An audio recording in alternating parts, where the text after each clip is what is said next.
Amis du jour, bonjour et bienvenue dans cette nouvelle vidéo sur la chaîne Derrière mes binocles. Aujourd'hui, on va parler de mes lectures du mois de février et attention, sortez les violons, je suis à l'heure pour filmer. Nous sommes le 1er mars et si je parviens à monter la vidéo à la suite du tournage, top moumoute. Parlons bien, il est maintenant temps de parler de mes lectures du mois de février grâce à ce carnet que vous connaissez maintenant, Notes of a Genius, The Genius étant mis. C'est parti. Le premier roman que j'ai terminé, ce n'est pas un roman. Il est déjà chroniqué. Wouhou. Et c'est un recueil de 4 nouvelles. Il s'agit de Petit déjeuner chez Tiffany de Truman Capote, paru chez Folio dans une très belle édition. Je vous mettrai les photos. J'ai de la place ici, je crois. Ouais, c'est ça. Je regarde dans le retour caméra vérifier que j'aurai bien de la place là pour mettre mes photos. Je l'ai donc lu dans l'édition Folio qui est parue en 2009, mais le roman, lui, a été traduit en France en 1962. On y suit la jeune Holly Golightly au travers du regard d'un de ses voisins à qui elle a fait un effet bœuf. Cette femme, c'est un peu la femme enfant qui est à la fois naïve mais extrêmement franche, un peu capricieuse, et je vous l'ai dit en story pour ceux qui me suivent sur Instagram, je vous l'ai dit également dans mon billet sur le blog, mais je le redis ici parce que vraiment c'est le rapprochement que je fais.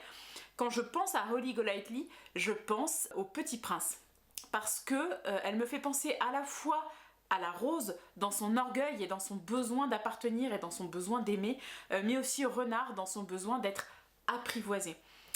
Cette jeune femme donc, on la suit à travers les rues de New York, dans ses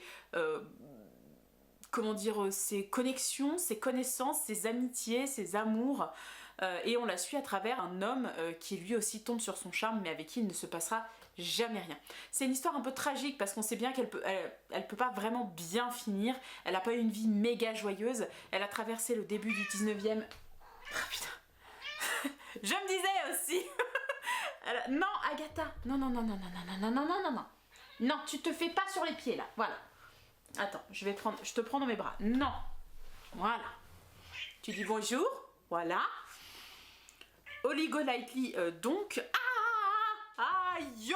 Mais tu ne me touches pas. Ouais bah tu t'allonges par terre si tu veux, mais c'est pas bon. Holly Golightly donc traverse le début du XXe siècle, puisqu'on est dans les années... je pense que... Je sais pas si on est dans l'entre-deux-guerres, j'ai oublié. Non, on doit être après la Seconde Guerre mondiale sur le début. Donc ouais, peut-être dans les années 50, 60... Et cette jeune fille est complètement fantasque, et donc c'est juste l'histoire de sa vie, de la manière dont elle vole de relation en relation, dont elle tisse des liens avec des gens pas toujours recommandables, à qui elle fait pourtant une confiance, bah c'est ce que je disais tout à l'heure, extrêmement naïve. Donc ça c'était pour la première nouvelle, Petit déjeuner chez Tiffany, à laquelle le film est extrêmement fidèle en dehors de la fin, puisque la fin offre à Holly Golightly un happy ending dont on ignore tout en fait dans le roman. Et les 3 autres nouvelles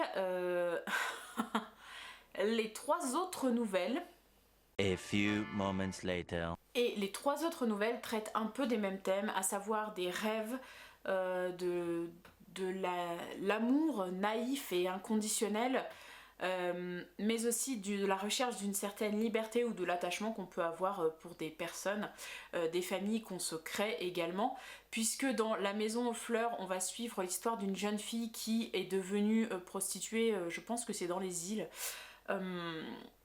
qui était pas maltraitée hein, plus que ça, elle était plus dans une maison bien faite, avec une mère maquerelle, c'est très étrange de dire ça comme ça, mais avec une mère maquerelle, tout ce qu'il y a de plus respectueuse, et des clients réguliers, etc. qui venaient la voir, et elle est tombée amoureuse d'un homme qui l'a épousée, qui l'a aimée énormément, sauf que la mère de cet homme l'a détesté. Et quand elle est allée vivre avec lui chez sa mère ou sa grand-mère, je ne sais plus, et ça a été un peu l'enfer pour elle, et donc c'est pas un enfer infernal, c'est-à-dire qu'elle sent que la mère elle l'aime pas. Et voilà, et on va suivre la vie de cette femme et la vie qu'elle raconte à ses amis, etc. et l'amour qu'elle porte à son époux, qui n'a jamais été réellement violent avec elle, hein. Ensuite on a la guitare de diamant où là on est dans une prison, on suit un prisonnier très vieux qui fait perpète mais qui a sa petite vie un petit peu tranquille. La prison est au milieu de la forêt, tout ce qu'ils ont à faire c'est des travaux manuels, tout ce qu'ils ont à faire entre guillemets, hein, c'est des travaux manuels, et un jour arrive un jeune homme fringant avec pour tout bagage une guitare de diamant, c'est-à-dire une guitare recouverte de brillants en verre, et ce jeune homme lui met dans la tête des idées d'évasion, alors lui il s'en fout, il est heureux dans sa prison et dans son quotidien, j'ai envie de dire. Et par amour pour amour filial ou fraternel pour ce jeune homme fringant qui lui a toute la vie devant lui, et ben il va décider de remettre tout ça en cause. Et le troisième, c'est un jeune garçon, c'est une histoire d'amour un peu particulière, d'amour filial cette fois-ci, entre un jeune garçon et sa nurse, je crois, ou sa cuisinière. Et le lien qu'ils ont tous les deux avec les fêtes de Noël et les souvenirs, l'attachement qu'ils ont l'un pour l'autre et avec cette fête-là en particulier. Donc voilà, on va égrener un petit peu tous ces thèmes-là qui vont être déclinés au fur et à mesure des nouvelles, mais bien sûr c'est Petit Déjeuner chez Tiffany qui a donné son nom au recueil. Je suis ravie d'avoir pu découvrir La Plume de Truman Capote qui est très bonne en soi, je l'ai trouvée très agréable, facile, et en même temps forcément soutenue. C'est une plume du début du siècle, hein, donc forcément, bien qu'elle soit extrêmement accessible, il y a des choses très très belles qui ont été dites. D'ailleurs j'ai surligné la moitié de mon roman. Ça c'était pour ma première lecture. J'ai déjà fait 7 minutes de vidéo juste pour cette lecture. La seconde lecture que j'ai terminée, je vais vous en parler mais extrêmement brièvement puisque c'est un tome 2. Il s'agit de Flashfire de TJ Klune. Moi je l'ai lu dans sa version anglaise, c'est-à-dire chez Hodder, c'est le Hodder, je ne sais pas, qui est son éditeur anglais, pardon, et il est sorti en 2021. C'est le tome 2 de la série The Extraordinaries, où on suit le jeune Nick qui vit dans une ville qui s'appelle Nova. Lui il est archi fan des extraordinaires, c'est-à-dire de ces humains avec des pouvoirs surhumains, et notamment de Shadowstar qui paraît se battre contre le vilain Pyrostorm. Pyrostorm, je sais pas trop comment on le dit quand vous le regardez en français, enfin moi je l'ai écouté en anglais donc forcément c'était ça. Et lui c'est le fan inconditionnel, il écrit des fanfictions, il prend des photos, il a des alertes sur son téléphone dès qu'on parle de Pyrostorm, de Shadowstar qui passe son temps à sauver Nova City, etc. Et, enfin bref, et du coup lui il a envie de devenir extraordinaire juste pour pouvoir être aussi extraordinaire que Shadowstar, et pourquoi pas vivre la plus belle histoire d'amour du monde, histoire d'amour donc qu'il raconte au travers de ses fanfictions. C'est extrêmement drôle, comme à chaque fois chez TJ Klune. Moi je l'ai rapproché des Contes de Verania, qui est une série de fantasy où on suit aussi une histoire queer, puisque c'est une histoire entre deux jeunes garçons. Encore une fois dans ce tome 2, c'est très très drôle. On a un personnage qui est atteint de TDAH, donc de troubles de l'attention avec ou sans hyperactivité. Et ce gosse, il est plein d'amour pour tout le monde, il a tellement d'amour qu'il a du mal à l'exprimer correctement, il a du mal à fixer ses idées, donc forcément on le suit, comme on est dans sa tête, on le suit à 200% dans tous ses délires, et il donne de sa personne, il aime les gens, il aime ses amis, il aime ses meilleurs amis. Ce qui est très cool, c'est que dans les univers de TJ Klune, on a des histoires d'amour queer comme ça, qui ne sont pas le centre nécessairement de l'intrigue. C'est-à-dire que le fait n'est pas de se battre parce qu'on est queer et de faire entendre sa voix de personnes queer. Le fait est que, ils sont là, ils existent, personne ne remet en cause le fait qu'ils soient deux garçons et qu'ils s'aiment. C'est comme ça, ils sont deux garçons, ils s'aiment, ils sont queer, et tout le monde s'en fout un peu, j'ai envie de dire, à la rigueur. Si on les titille, c'est plutôt sur la manière dont ils s'habillent, la manière dont ils parlent, ou sur ce qu'ils écrivent ou ce qu'ils disent, mais jamais sur le fait qu'ils soient queer. Et donc, la queerness fait partie à 200% des mondes de TJ Klune, et donc ça donne des discours extrêmement ouverts, et notamment je pense au papa de Nick, donc qui est ce jeune adolescent archi-fan d'Extraordinaire, le papa de Nick qui souvent lui parle de protection, de lubrifiant, de premiers rapports sexuels, qui se renseigne pour pouvoir parler de rapports sexuels homosexuels à son fils. Enfin bref, j'ai trouvé ça extrêmement chouette. C'est pas non plus un cours d'homosexualité, mais c'est un espèce de de bain de bulles tout chaud dans lequel moi j'ai adoré me plonger. Franchement, j'ai adoré tous les personnages, je les ai trouvés drôles. J'aime les répliques, j'aime la répartie, je les trouve très très cool. Bref, ce tome 2 était aussi succulent que le tome 1. Dans le tome 1, on avait les prémices d'une histoire d'amour. Dans le tome 2, on a une histoire d'amour établie et on a le comment on dit à la personne qu'on l'aime et comment on l'intègre dans les projets futurs. Et ça, c'est très très chouette puisque c'est un vrai questionnement. Et du coup, là, il y a le tome 3 qui va sortir et que je n'ai donc pas lu. Je crois pas qu'il est sorti. Voilà pour ma lecture de Flash Fire. Le troisième roman que j'ai lu ce mois-ci, c'est Leçon de chimie de Bonnie Garmus. Moi, je l'ai lu dans sa version poche chez Pocket. Il est sorti chez Pocket en 2023 et je crois qu'il est sorti en 2021 en vrai. En grand format, bon, c'est peu importe. Moi, je l'ai lu dans sa version Pocket avec cette couverture là. Il y a une série qui a été il y a une série qui est tirée de ce roman avec Brie Larson, c'est une mini-série je crois. Il parle d'une saison 2, je trouverais ça complètement con, sachant que la saison 1 suit le bouquin et qu'il n'y a rien d'autre à dire, c'est juste génial. Je vous parle de la série avant même de vous faire le pitch du bouquin, c'est n'importe quoi.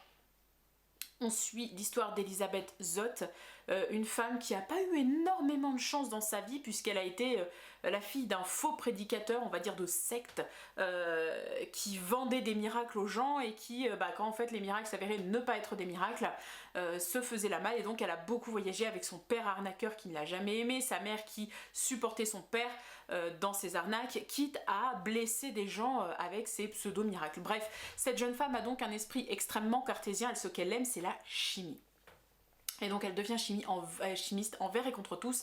Et alors qu'elle tente de passer son doctorat, il lui arrive quelque chose d'absolument horrible, ce qui fait qu'elle n'a jamais son doctorat et qu'elle finit dans un labo pas ouf. Et en fait, il y a une espèce de voyage dans le temps entre le passé et comment elle en est arrivée à ce labo, et après, le plus tard, comment elle en est arrivée à présenter une émission de cuisine suivie par l'Amérique entière. Cette femme, pour qui la chimie est tout, et donc la cuisine, puisque la cuisine c'est de la chimie, et que grâce à la chimie de la cuisine, la chimie de notre corps peut fonctionner, va apprendre aux Américains et aux Américaines surtout à cuisiner. Et par son comportement, qui peut être assez froid, c'est-à-dire que, c'est ce que je disais tout à l'heure, elle est tellement cartésienne que du coup parfois on peut prendre les choses pour de la froideur et pour du désintérêt, alors que pas du tout. C'est juste qu'elle s'intéresse aux bonnes choses et que pour elle, si c'est un détail émotionnel, et c'est peut-être une chose sur laquelle elle ne va pas s'arrêter. Les personnages secondaires sont incroyables également, je parle de sa voisine, de son chien, de son mari, de sa fille, de son boss. Même les antagonistes sont extrêmement bien écrits. Plus d'une fois j'ai serré le poing et j'ai serré les dents, et vraiment il y a des scènes qui n'étaient pas évidentes. Je mettrai pas de trigger parce qu'on les voit pas, ces scènes là, c'est à dire qu'on nous les suggère plus qu'autre chose. En revanche, on voit l'injustice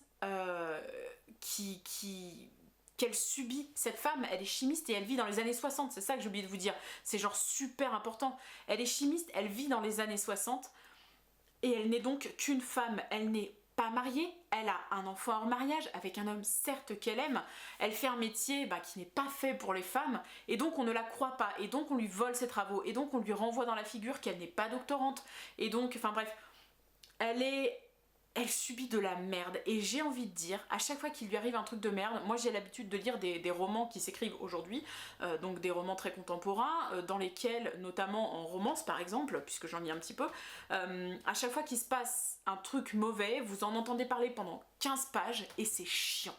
Parce que vous dites, allez, bon, vas-y, pleure un coup, mais communique, dis les choses, etc. Elisabeth Zott, elle dit les choses. Et quand il lui arrive quelque chose de merdique et que tu te dis mais c'est pas possible, elle va descendre au fond du trou. Eh ben non. La meuf, elle passe à autre chose. Je veux dire, t'as une page de drama, et encore quand je dis de drama, c'est toi lecteur qui fait le drama. Elle est d'une force incroyable, et elle est pas forte parce qu'elle est féministe. Elle est forte parce que c'est pas logique dans sa tête d'être faible. Et du coup, je la trouve tellement inspirante. Et pour moi, ce roman-là va faire partie de mes coups de cœur 2024, pardon. Pour moi, je pense que ce sera probablement une des plus importantes lectures 2024, et peut-être je peux le compter parmi les lectures les plus importantes de mon parcours de lectrice. J'ai 36 balais, j'en ai lu pas mal des bouquins, alors je vous laisse imaginer un peu on atteint le panthéon de ma lecture. En plus le style est Le style est parfait parce que il donne une voix à chaque personnage et c'est incroyable dans sa construction. Donc je ne peux que vous conseiller de lire Leçon de chimie, je crois que c'est l'incroyable destinée d'Elisabeth Zott ou un truc comme ça, c'est pas incroyable, la fantastique destinée, je ne sais plus, bon bref, il avait un autre titre en grand format, je vous le mettrai là, genre, voilà, je vous le mets là tout de suite. J'ai lu ce bouquin à cause d'Alexandra, du compte Alex Bouquin en Prada, j'ai envie de dire comme d'hab, c'est pas la première fois que je vous en parle ici. Je l'ai lu grâce à elle parce que je me suis dit ah tiens c'est cool, ça peut être vachement sympa et tout. C'est pas vachement sympa, c'est tellement bien, elle en a fait un éloge de fou et à mon tour j'en fais un éloge de fou et j'espère que vous allez lire ce bouquin parce que franchement, si vous devez lire un seul roman, c'est celui-ci. Voilà pour ma propagande pour le roman Leçon de chimie qui sera sacré probablement coup de cœur de l'année, nous verrons par la suite. Oh, je vous ai pas donné les traducteurs, pardon. Pour Petit déjeuner chez Tiffany, la traduction était de Germaine Beaumont. Et pour Flashfire, je ne sais pas parce que je l'ai lu en anglais donc je vous le donne pas forcément. Je vous l'écrirai là pour Flashfire, le traducteur. Et pour Leçon de chimie, ça a été traduit par Christelle Gaillard-Paris. Christelle Gaillard-Paris qui a fait un travail de fou, vraiment, parce que je sens que la plume en VO est intelligente et c'est peut-être un des seuls livres que j'ai lu en français et que je n'ai pas envie d'acheter dans sa version originale. J'ai trouvé la version française impeccable. Voilà. Ensuite, nous passons à Gamma 212 de A.F. Tognoni, qui est un auto-édité. Le livre est paru en 2022, c'est un tome 1, puisque je crois que le tome 2 est sorti et il va y avoir un tome 3 apparaître peut-être en mai, quelque part comme ça, quelque chose comme ça. Alors dites-vous que je lis assez peu, si vous me connaissez, si vous me suivez sur les réseaux, vous savez que je lis assez peu d'auto-édité. Gamma 212, je l'ai lu parce que l'autrice est venue, Aline je crois, est venue dédicacer à l'espace culturel. Elle vient régulièrement avec une autre autrice, elles sont deux, elles se déplacent toutes les deux, dédicacées à l'espace culturel. Et moi je me dis tiens, c'est sympa, de la SF, on est sur une autre planète, donc la planète Gamma 212 d'ailleurs, je me demande si c'est pas le nom complet de la planète. La fille, ça fait 3 semaines que j'ai fermé le livre, tout va bien. Et je n'ai pas d'auto-édité. C'est comme ça, je trouve que le travail d'édition est tellement important dans la finalisation d'un projet, d'un livre. Alors, si l'éditeur est bon, encore une fois, on va pas revenir sur le sujet, ne me lancez pas là-dessus. Si un livre est correctement édité, je trouve que le travail de l'éditeur est indispensable. Je ne pense pas, et c'est une opinion toute personnelle, qu'un auteur peut seul faire le travail d'édition. Et même des bêta-lecteurs, à moins que ces bêta-lecteurs ne soient éditeurs, attention, même un bêta-lecteur n'est pas suffisant. Corriger un livre, ce n'est pas suffisant. Il vous faut quelqu'un qui a du recul et qui comprend la structure du roman et la structure d'un bon roman. Ici, je trouve qu'on est vraiment pas mal. On est pas mal parce que je l'ai terminé déjà. Vous savez que je finis rarement des auto-édités. Là, je l'ai terminé et je me suis pas ennuyée. J'étais contente de revenir dans ma lecture. Seulement, j'ai trouvé que c'était extrêmement introductif sur certains points. Je vous ai pas fait le résumé. C'était extrêmement introductif sur certains points et sur d'autres points, ça manquait un petit peu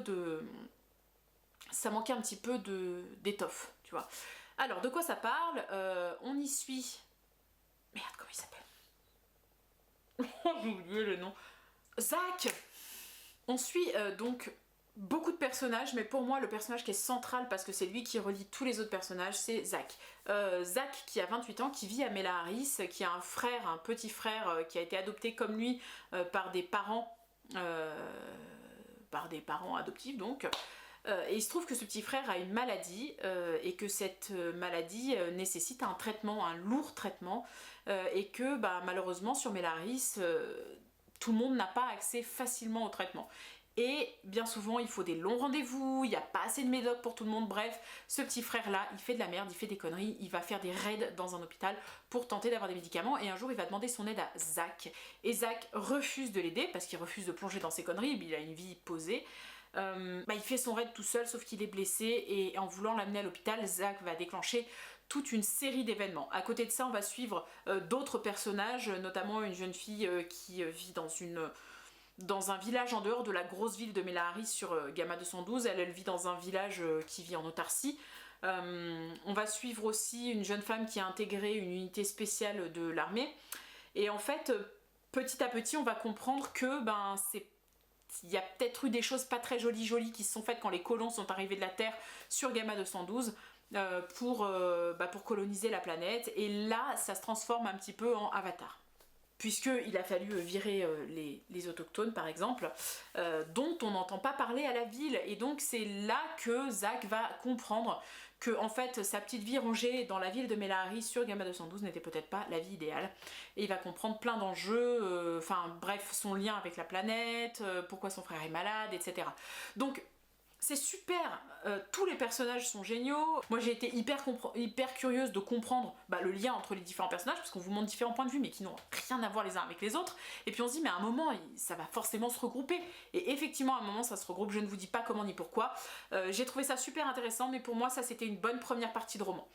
Sur la seconde partie, là où Zach n'est plus à la ville mais s'enfuit pour aller retrouver les autochtones en dehors des murs de la ville, j'ai trouvé que ça ressemblait énormément à Avatar.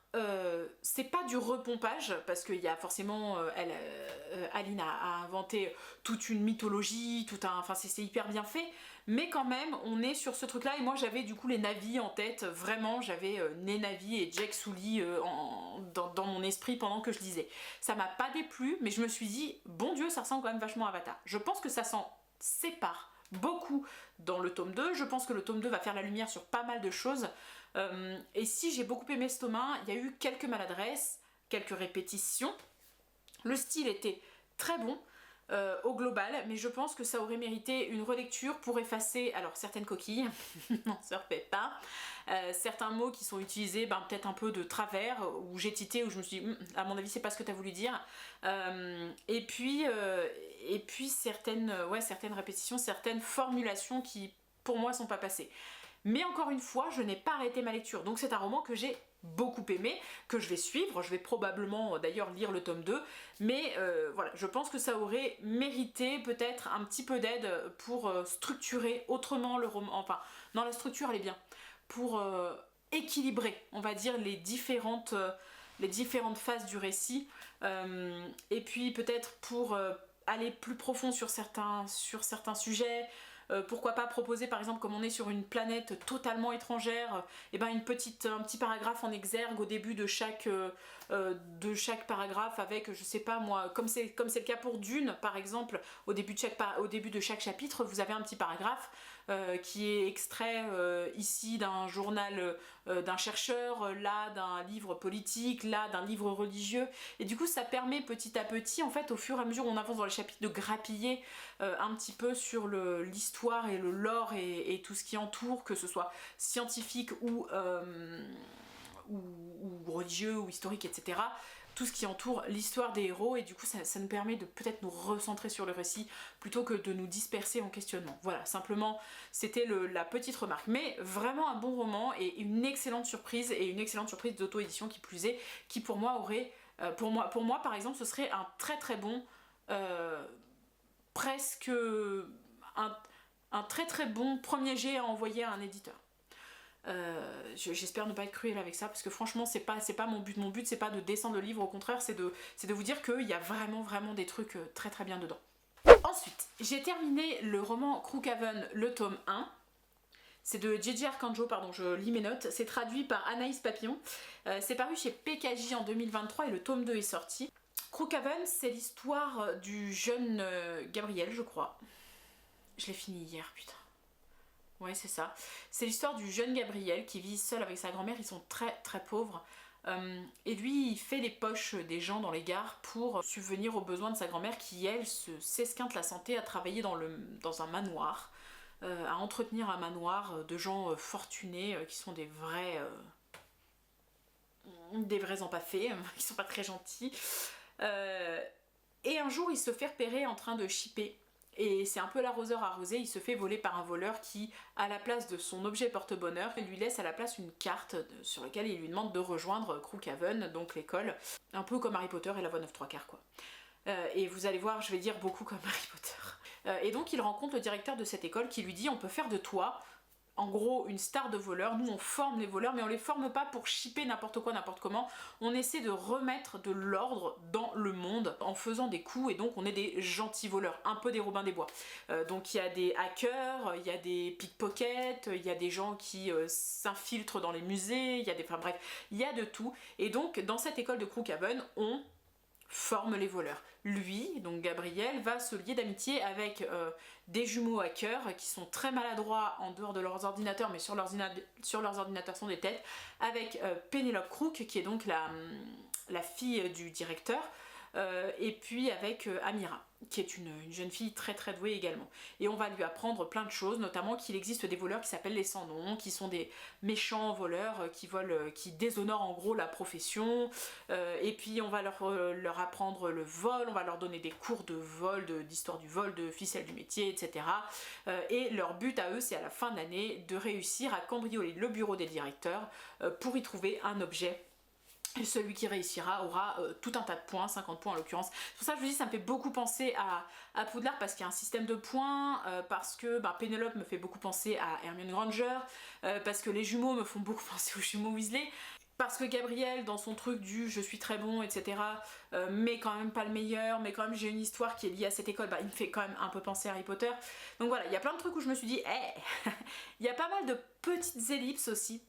C'est-à-dire certaines facilités ou du temps qui passe à un moment, où on passe très vite sur certains sujets et parfois j'ai l'impression que l'auteur se comprend lui-même mais qu'il a oublié de me donner les clés pour me faire comprendre la totalité du texte. Après tout est compréhensible, on est d'accord, hein, c'est pour un lectorat à partir de 9 ans et ça fonctionne extrêmement bien, beaucoup d'action, c'est bien rythmé, c'est bien écrit, mais moi j'ai trouvé ça un peu rushé à des moments. Je veux pas qu'on me raconte tout ce qui se passe dans l'école pendant toute une année, ce serait bien trop long, mais il faut avouer que ça me... Par exemple la fin, la résolution se fait en, je sais pas, peut-être une cinquantaine de pages, même pas, et j'ai trouvé ça un petit peu rushé. Donc voilà, c'est un très bon livre, mais pour moi, il y a... rythmiquement, il y a des trucs où j'ai eu l'impression que ça passait très très vite et où je me suis dit attends, tu m'as peut-être pas totalement expliqué tous les tenants, les aboutissants ici, donc bon, je sais pas si la luminosité est très bonne parce que le soleil est en train de se lever, normalement elle devrait être assez égale parce que j'ai le light ring, mais bon, voilà.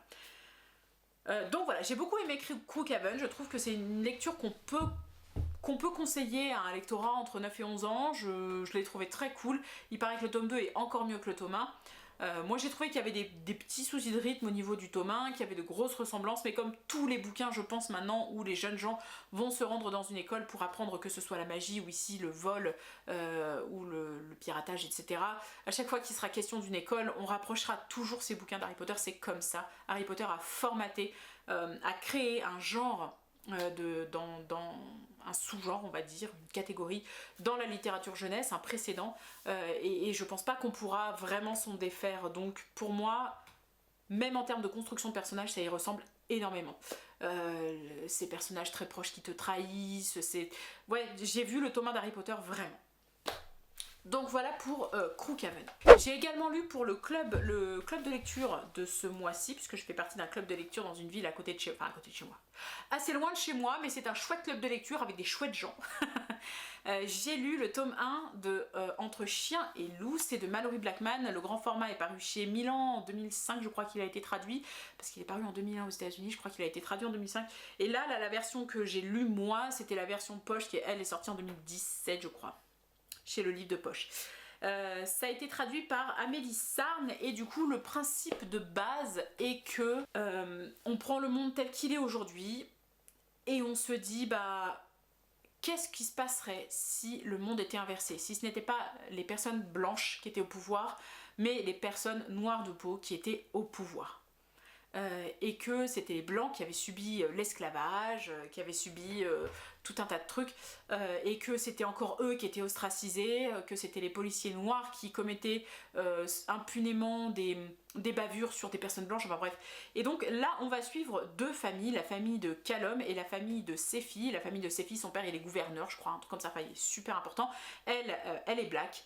Excusez-moi, je suis extrêmement maladroite avec ce sujet, je veux pas faire d'impair, je vais me référer aux personnes noires de peau, pas tout le temps dire personne noire de peau, je risque de dire black ou noir, et ben excusez-moi. Et puis pour les personnes blanches, je risque de dire blanc, mais bon, je sais pas trop comment dire d'autres, donc j'espère que je serai pas maladroite. Donc Sophie est noire. Son papa est gouverneur, elle vit dans une famille qui est très riche, très aisée, elle a une sœur qui se fout un peu d'elle, une grande sœur et une mère alcoolique. Et Callum, lui, vit dans une famille très pauvre. La maman de Callum travaillait pour la maman de ses filles, mais un jour, la maman de ses filles a viré la maman de Callum pour une sombre histoire, enfin une connerie. Sauf que ses filles et Callum, eux, sont restés très amis. Et là, on se retrouve au moment où, dans les écoles noires, on commence à accueillir quelques élèves blancs s'ils réussissent un examen incroyablement compliqué. Callum réussit l'examen, rentre à l'école, sauf que ce qu'il ne sait pas, c'est qu'il se joue des choses autant au gouvernement, donc avec le gouverneur qui essaie d'enrayer les actions de la milice de libération, et la milice de libération qui commet des actes terroristes. Et donc on va suivre cette histoire un peu à la Roméo et Juliette, pourquoi pas. J'ai envie de dire, le concept de base me plaisait. Moi j'ai gardé ces livres dans mes rayons, je les ai depuis, je les vends pas beaucoup, je les ai depuis que j'ai commencé à la librairie, c'est-à-dire il y a 5 ans. Je me suis dit, super concept, mais alors tellement mal réalisé, l'exécution est pas bonne du tout. Il y a beaucoup de choses qui m'ont gênée dans ce roman, à la lecture de ce roman. Déjà, je comprends pourquoi elle a fait un double point de vue. Vous avez tantôt le point de vue de Callum, tantôt le point de vue de ses filles. Et c'est des points de vue qui sont très courts. C'est-à-dire que les chapitres font 1-2 pages maximum. Je crois que 2 pages, c'est le grand max que peut faire un chapitre. Je me dis, pourquoi pas. Maintenant, j'ai trouvé qu'on s'attardait sur des détails, que c'était du remplissage, qu'on aurait pu faire quelque chose de grand et qu'on reste enfermé en huis clos avec ces 2 gosses qui au final ne s'intéressent pas. En fait, c'est comme si tu avais une caméra. Tu gardes la caméra comme ça avec des œillères et en fait tu vois pas ce qui se passe autour, tu vois pas le monde, tu vois que eux qui se regardent le nombril et qui regardent l'autre. Ce qui fait qu'il se passe des drames absolument horribles, notamment l'un des 2 personnages perd plusieurs membres de sa famille. Et j'en avais mais rien à battre, mais vraiment. J'ai un moment on tourne autour du pot, j'ai dit non mais c'est bon, avance là, je m'en fous, ça fait 15 plombes qu'on est coincé dans cette situation, on apprend des choses, il y a des révélations, je pense que ça se veut. Et en fait moi je me suis dit ok, donc ça tu me l'as dit entre la poire et le fromage, et alors, je veux dire ça ne me sert à rien, à la fin ça ne m'a servi à rien.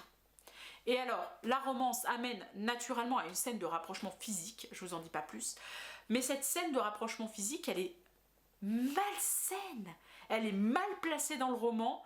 Je me suis dit, mais à quel moment une nana qui est dans sa situation, avec ce traumatisme-là, accepte de faire ça ? Les personnages sont un cliché, alors il y a une fainéantise dans l'écriture. À un moment, tu as une espèce d'ellipse de 3 ans. 3 ans et on te dit voilà ce que je suis devenue, je suis montée dans les échelons, j'ai fait ça. Oh, et moi j'ai fait partie d'un groupe de résistance de mon côté. On ne s'est pas parlé depuis 3 ans, tout ça parce que le mec, elle lui avait laissé une lettre et qu'il l'a pas eu au bon moment. Ils se sont loupés à ça. Et toi t'es là, c'est tellement éculé ce truc de la lettre que ça m'a gonflé. Enfin bref, c'est que des facilités scénaristiques comme ça. Il y a des moments où on aurait aimé s'attarder sur des sujets et on ne s'y attarde pas. Et par contre, il y a des moments où on se dit mais passe à autre chose quoi. Passe à autre chose. La scène de fin est très bonne. On sent beaucoup de tension dans la scène de fin et pour le coup, elle est bien écrite. Mais tout le reste pour moi, il y a un moment si tu veux où le livre a parlé de son sujet. En dehors du « Oh mais je suis noire et tu es blanche, sale Nihil, sale machin ». Pardon, une moto. Sachant que à aucun moment on ne vous explique réellement ce que sont les Nihil et ce que sont... T'es censé le comprendre, tu vois. Parce qu'il y a la 4e de couverture, je me dis non, le paratexte ne peut pas... Le paratexte ne peut pas se substituer au roman. Si je comprends pas... Là c'est bien que je le savais... je savais que les noirs étaient au pouvoir et les blancs ne l'étaient pas, que les rôles étaient inversés. Si je l'avais pas su, je sais qu'elle est noire, Alors il y a les Nihil et les Primas, mais jamais personne ne te dit que les Primas sont noirs et que les Nihil sont blancs. C'est pas écrit dans le livre, c'est écrit dans la 4e de couverture, c'est écrit dans la présentation du livre. Et du coup, c'est le paratexte qui te permet de comprendre le texte, c'est-à-dire tout ce qu'il y a autour du texte. Et je me dis, mais ça aussi, pareil, c'est une fainéantise. Tu n'as même pas essayé d'expliquer aux gens, j'ai même pas un paragraphe au début qui m'explique dans quel état est le monde. Il y a des mots qui pop, genre le mot Pangée. Le mot Pangée, il pop à un moment au milieu du livre, et toi, la Pangée, tu sais ce que c'est? La Pangée, c'était un continent unique à l'époque des dinosaures. Pourquoi tu appelles quelque chose la Pangée? À quoi ça correspond? Qu'est-ce que c'est? Tu es aux États-Unis? T'es où là? T'es où? Je sais pas. Ensuite, il te parle de Cafrica, de Cafrique. Je me suis dit, mais hein? C'est quoi le Cafrique?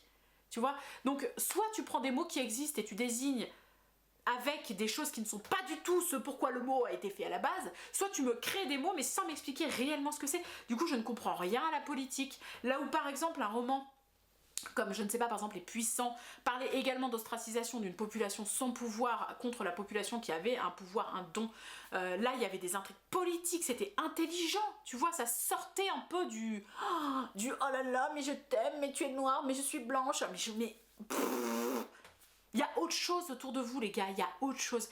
Et là, je trouve qu'on est enfermé et que c'est extrêmement mal réalisé. Et à un moment, j'ai eu une fulgurance. Effectivement, j'en ai parlé avec Marilyn et Marilyn me dit, mais à ce moment, moi j'ai failli le surligner. À ce moment-là, j'ai trouvé ça intéressant.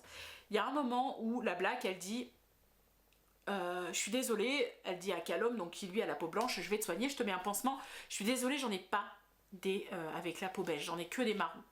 Et là, je me dis, putain, elle met le doigt sur quelque chose. En fait, le racisme ordinaire, ou en tout cas l'ostracisation ordinaire, ça existe. Et ça existe dans les petites choses du quotidien, dans le fait que vos pansements, ils sont beiges. Et que quand tu as la peau brune, ton pansement, il n'y en a pas des bruns. Maintenant, ça existe de plus en plus. Mais par exemple, une danseuse étoile, les chaussons sont couleur chair, beige. Et par contre, maintenant, il y en a des bruns, mais avant, c'était pas forcément le cas. Et je me dis, là, ça aurait été intéressant de regarder comment, dans le quotidien, on arrive à construire une société qui exclut toute une population par des détails comme cela. Je me suis dit, bravo, livre, bravo! Et après, on est passé totalement à autre chose. Et là, je me dis, ok, laisse tomber, t'as eu une fulgurance, t'en as eu une, c'était pas mal. Voilà, donc je n'ai pas du tout aimé la lecture de ce roman. Je sais que certains d'entre vous sont venus me voir pour me dire, oh là là, tu verras, j'ai trop aimé. Pas moi, et je me passerai de lire le reste. Au début, quand on a dû le lire pour le club de lecture, je me suis dit, je vais aller sur Vinted, je vais m'acheter la quadrilogie d'un coup, je suis sûre que ça va me plaire, j'adore le principe. Heureusement, je l'ai pas fait. Voilà pour ce roman-là, je vais arrêter, c'est pas non plus... j'allais dire mon but, c'est pas non plus de le descendre à balles réelles. Je me dis que c'est quand même un roman qui donnait pourtant de la représentation à des personnes de couleur. Et j'aimerais pouvoir proposer d'autres romans qui font d'autres représentations que celle-ci qui pour moi est pitoyable. Voilà, je trouve que c'est extrêmement mal exécuté. Ensuite, pour conclure, le dernier roman que j'ai lu, c'est Bretzelbreak de Maëlle Desarts, qui paraîtra le 7 mai chez Slalom, donc le 7 mai prochain. Là tout de suite on est le 1er mars, je vous laisse voir le... Voilà, je l'ai lu 13 ans en avance, pour la simple et bonne raison que, et alors là je suis excitée au possible, pour la simple et bonne raison que je vais interviewer Maëlle Desarts lors d'une journée de présentation des programmes, notamment de Slalom, mais d'autres maisons d'édition également. Je vais interviewer Maëlle Desarts pour présenter... Tout va bien. Je vais interviewer Maëlle Desarts pour présenter son roman. Vous connaissez mon amour pour Maëlle Desarts si vous me suivez sur les réseaux sociaux. Si vous me côtoyez, je ne parle que d'elle et j'aime chacun de ses textes avec tout mon cœur. Et là, ça n'a pas fait exception. Bretzelbreak, on y parle de dysmorphophobie. La dysmorphophobie, c'est le fait, en gros, de voir son corps d'une certaine façon, qui n'est pas la réalité. C'est-à-dire que, par exemple, on se voit gros alors qu'on ne l'est pas. Et du coup, on fait une fixette autour de ça. Et ça crée parfois des comportements sociaux un petit peu détraqués, comme par exemple l'agoraphobie, ou alors la phobie scolaire, ne serait-ce que ça. On se fait des montagnes de tout et n'importe quoi, et ça peut nous bouffer la vie. Et c'est très très très présent chez les adolescents, cette dysmorphophobie. notamment, puisque c'est à l'adolescence que le corps change et que les adolescents ont du mal à accepter leur corps tel qu'il est. Maëlle Desarts avait déjà fait un roman contemporain de ce type-là, qui s'intitulait À un cheveu, également paru chez Slalom, où là elle parlait d'alopécie. Donc là c'était quelque chose de très très particulier, qui était propre à son vécu et qu'elle a extériorisé dans ce magnifique roman qui était À un cheveu. La dysmorphophobie c'est aussi un sujet extrêmement personnel, donc l'alopécie, L'alopécie c'est une maladie qui fait qu'on perd ses cheveux. Ça peut être une alopécie chez les hommes, ça peut être une alopécie chez les femmes, c'est pas grave, c'est juste que pour une raison ou pour une autre, les cheveux tombent. Donc soit on a des grosses plaques de manque de cheveux, soit la plupart du temps on est obligé de se raser la tête. C'est le cas de Maëlle d'ailleurs, si vous allez sur ses réseaux, vous verrez son joli crâne brillant. Et là du coup elle nous parle de dysmorphophobie qui est un sujet un petit peu plus universel qui touche énormément d'adolescents et d'adolescentes. Et on va le suivre au travers d'une jeune fille qui s'appelle Victoire qui a 17 ans et qui est persuadée, parce que ses seins ont poussé pendant l'été, mais ils ont beaucoup poussé, qui est persuadée qu'elle est difforme. Donc d'une, elle n'aime pas son nez, c'est-à-dire qu'elle ne peut même pas se regarder dans un miroir sans avoir envie de pleurer. La seule façon pour elle de pouvoir se regarder, c'est de se regarder à travers les filtres de son appareil photo. Vous allez suivre donc l'histoire de Victoire qui s'est créée une petite voix dans sa tête. Et cette petite voix s'appelle défaite. Et cette petite voix, c'est la petite voix que vous entendez. À chaque fois que vous vous dites de ne pas porter une robe parce qu'elle vous grossit. À chaque fois que vous vous dites que vous ne pouvez pas vous attacher les cheveux parce qu'on voit vos oreilles. À chaque fois, c'est cette petite voix. Et cette petite voix lui a donné ce nom de défaite. Sauf que elle, défaite, la conduit à l'abandon scolaire, la conduit à la phobie scolaire et à la phobie des autres et de leur jugement. Et ses parents trouvent une solution un petit peu particulière pour remédier à ça. Et là, je vous laisserai découvrir le roman. C'est un roman sensible, c'est un roman drôle. Encore une fois, j'ai ri. C'est simple, ça ne va pas chercher midi à 14h et pourtant tout est là. Et dans une simplicité, j'ai envie de dire une simplicité éblouissante, Maëlle parvient à nous faire passer un message et à nous faire passer un bon moment de lecture. Donc c'est bien écrit, c'est touchant, c'est sensible.